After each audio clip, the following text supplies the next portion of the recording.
This is a quick video for the Miele coffee maker.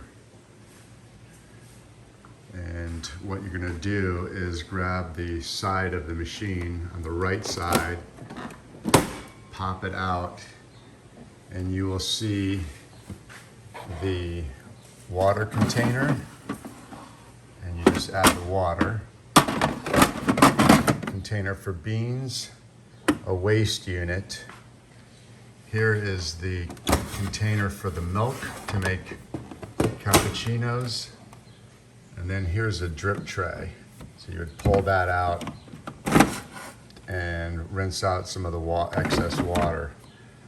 To make the actual coffee, if you need further instructions, the first drawer on the top, you will find the instruction manual.